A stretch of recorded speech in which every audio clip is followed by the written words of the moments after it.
प्रकाश वर्ष जो हमारा है 1 लाइट ईयर, प्रकाश वर्ष होता है 1 लाइट ईयर। 1 लाइट ईयर होता है इक्वल टू होता है 9.46 इंटू 10⁻15 मीटर के बराबर होता है 1 लाइट ईयर। और जो लाइट ईयर है वो आपका दूरी का मात्रक है। किसका मात्रक है? दूरी का मात्रक है। तो जो 1 लाइट ईयर होता है 1 light year 1 LY equal to होता है 9.46 इंटू 10⁻15 मीटर कर सकते हैं, या फिर 10⁻12 किलोमीटर कर सकते हैं। ठीक है, तो ये आपका फर्स्ट क्वेश्चन था जो जो बहुत मतलब इम्पोर्टेंट है, जिसको बोलते हैं प्रकाश वर्ष 1 लाइट ईयर। 1 लाइट ईयर जो है एक किसका मात्रक है? वो दूरी का मात्रक है। 1 लाइट ईयर दूरी का मात्रक है। सेकंड क्वेश्चन है वो सेकंड क्वेश्चन क्या है? निम्न में से कौन सा सही मात्रक में प्रदर्शित नहीं है? तो आपको पता है सही मात्रक कौन सा नहीं होता है। तो सबसे पहले रखा है प्रतिबल बटे विकृति इक्वल टू न्यूटन पर मीटर स्क्वायर। तो आपको पता है कि प्रतिबल जो होता है, प्रतिबल जो होता है, प्रतिबल बराबर होता है बल बटा क्षेत्रफल, फोर्स अपॉन एरिया। ठीक है, फोर्स अपॉन एरिया होता है। तो फोर्स की होती है विमा जो होती है एम फोर्स की जो डायमेंशन विमा होती है वो होती है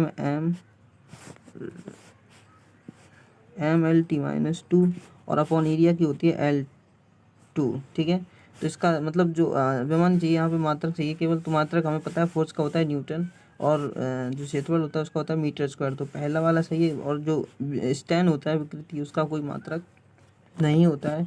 दूसरा रखा है पृष्ठ तनाव। पृष्ठ तनाव क्या होता है? पृष्ठ तनाव होता है F बटा L, F upon L, T बराबर एफ अपॉन एल होता है। तो F होता है न्यूटन, एल की हो जाएगी मीटर, तो ये भी सही है न्यूटन पर मीटर। थर्ड अगर बात करते हैं दाब की, तो दाब भी हमारा वही होता है फोर्स अपॉन एरिया। तो फोर्स अपॉन एरिया में फोर्स का जो होता है वो न्यूटन होता है, एरिया का जो होता है वो मीटर स्क्वायर होता है। लेकिन जो ऊर्जा का यहाँ पे दे रखा है मात्रक, ऊर्जा का मात्रक गलत है, क्योंकि ऊर्जा का जो एनर्जी का मात्रक होता है वो होता है हमारा क्या? एनर्जी की होती है ML2T-2। तो इसकी विमा हो जाएगी किलोग्राम इंटू मीटर स्क्वायर पर सेकेंड स्क्वायर। ठीक है, लेकिन यहाँ पे केवल किलोग्राम मीटर पर सेकेंड दे रखे हैं। तो ये आपकी जो है वो सही प्रदर्शित नहीं करता है। तो ये ऑप्शन नंबर कौन सा हो जाएगा? थर्ड ऑप्शन हो जाएगा आपका बिल्कुल सही। नेक्स्ट क्वेश्चन कह रहा है कि शक्ति का मात्रक है। तो शक्ति हमें पता है P बराबर होता है W बटे टी, W अपॉन टी।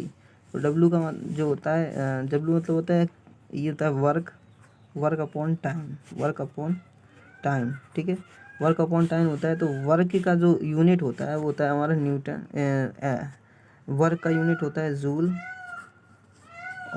और टाइम का होता है सेकेंड। तो ये हो जाएगा आपका जूल पर सेकेंड। और जो शक्ति होती है इसका एक और मात्रा होता है जिसे बोलते हैं वॉट।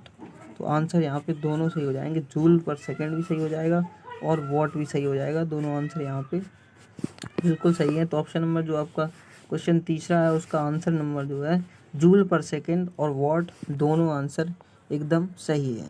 आगे क्वेश्चन कह रहा है गुरुत्वाकर्षण नियतांक के लिए उपयुक्त मात्रक है ग्रेविटेशनल कांस्टेंट्स। तो इसके लिए जो फॉर्मूला होता है वो होता है F=GM1m2 बटे में R²। ठीक है, तो ये जो कैपिटल जी होता है यही होता है ग्रेविटेशनल कांस्टेंट। तो इसके लिए हम निकालते हैं, तो इसका हम मात्रक निकालेंगे जब हम, तो F जो है इसका हो जाएगा न्यूटन। ठीक है, F हो जाएगा न्यूटन और R² इधर मल्टीप्लाई हो जाएगा, तो न्यूटन इंटू मीटर स्क्वायर पर, और M द्रव्यमान है तो हो जाएगा किलोग्राम स्क्वायर।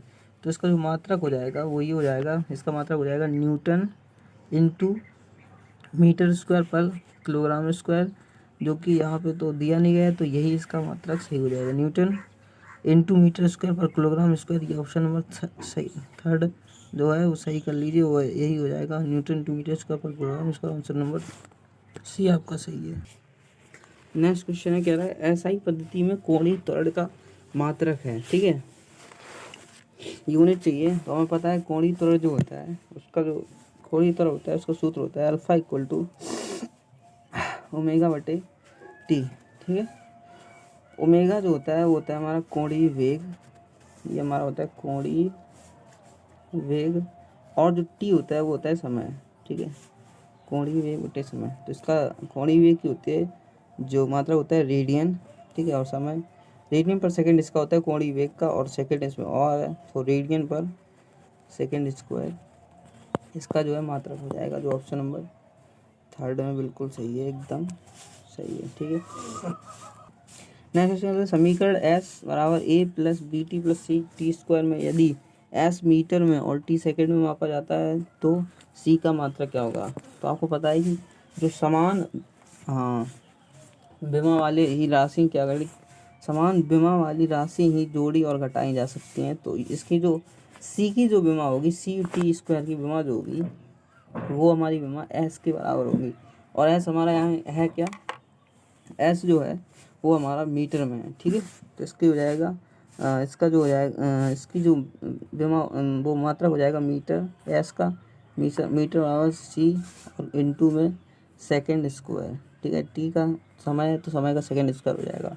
तो यहाँ से c का जो मात्रक निकल आएगा वो निकल के आएगा मीटर पर सेकंड स्क्वायर, जो कि हमारा अगर हम देखेंगे मीटर इंटू -2 सेकंड स्क्वायर कर देंगे तो ऑप्शन नंबर 4 में सही हो जाएगा।